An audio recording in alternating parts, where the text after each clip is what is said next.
औज़ु बिल्लाहि मिनश शैतानिर रजीम बिस्मिल्लाहिर।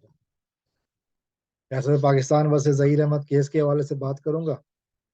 और इस वीडियो में जो खास तौर पर एक सवाल है जो मैं उठाना चाहता हूं, और मैं चाहूंगा कि इसका सवाल का जवाब बंदे जो मेरे सुनने वाले हैं वो जरूर सोचें।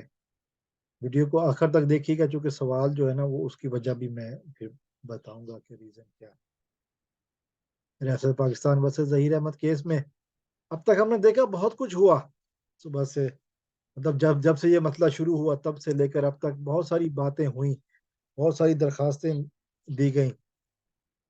कानून के साथ खेल खेला जा रहा है, मुसलसल कानून का खेल खेला जा रहा है और कानून के साथ खेल खेला भी जा रहा है। जो एक सवाल मैं करना चाह रहा हूँ इस वीडियो में वो बड़ा ज़रूरी है, बहुत अहम है, और वो ये है कि इन सब चीज़ों के लिए पैसा कहाँ से आ रहा है। ये सवाल है जो कि करना ज़रूरी है। और इस सवाल के पीछे जो बात है वो ये है कि एक तरफ तो ये कहा गया कि जी हम हमारे पास कोई पैसा नहीं है, हम गरीब लोग हैं। ये और बात फिर ये भी कहा गया कि जी असी गैंग नहीं हैगे। वो आपने सुना होगा, एक खातून जो कहती है कि असी गैंग नहीं हैगे, लेकिन जो बातें सामने निकल रही हैं वो यकीनन इन बातों के खिलाफ है, असी गैंग नहीं हैगे के खिलाफ है। लेकिन फिर भी पूछना ये है कि ये पैसे कहाँ से आ रहे हैं। अदालतों में दरखास्तें दी जा रही हैं, दरखास्तों के ऊपर दरखास्तें दी जा रही हैं, एक के बढ़कर एक दरखास्त, कभी कोई दरखास्त कभी कोई दरखास्त। ये और बात है कि अब तक सारी दरखास्तें जिन जिन की समाअत हुई है वो रिजेक्ट हुई है। लेकिन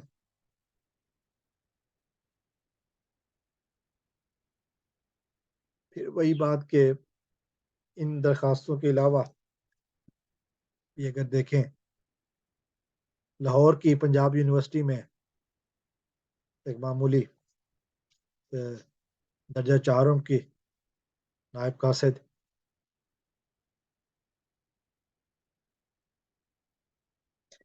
उसके पास इतने पैसे कहाँ से आ रहे हैं कि वो महंगे से महंगे वकील अफोर्ड कर रही है। और एक वो लड़का जो कि मोबाइल फोन चोरी करके चोरी के फोन बेचा करता था, वो भी लाहौर में। अब वो काम भी खत्म हो गया, तो फिर ये पैसे कहाँ से आ रहे हैं। ये पैसे कहाँ से आ रहे हैं, कौन है वो जो इनको पैसे दे रहा है, कौन है वो जो इनको फंडिंग कर रहा है। अब तक कितनी दरखास्तें दी गई हैं, अब तक कितनी दरखास्तें दी गई हैं। पाकिस्तान तो क्या दुनिया भर में एक कोर्ट फीस होती है दरखास्त दरखास्त की। तो वो दरखास्तें जो दी गई हैं उनकी फीसों के पैसे कहाँ से आए। कराची जैसे शहर में रिहाइश पजीर एक 75 साल खातून और उसके दो बच्चे, ये पैसे कहाँ से आ रहे हैं, कौन दे रहा है। ऐसी गैंग नहीं है कि बातें करने वाली मोहतरमा, पैसे कहाँ से आ रहे हैं। कोई सवाल करने की हिम्मत नहीं कर रहा। तो सवाल तो बनता है, सवाल तो बनता है, फिर इसका जवाब देना भी बनता है। लेकिन देगा कौन, इस सवाल का जवाब, ये एक अपने आप में एक सवाल है। क्योंकि सवाल करना हमारा हक है।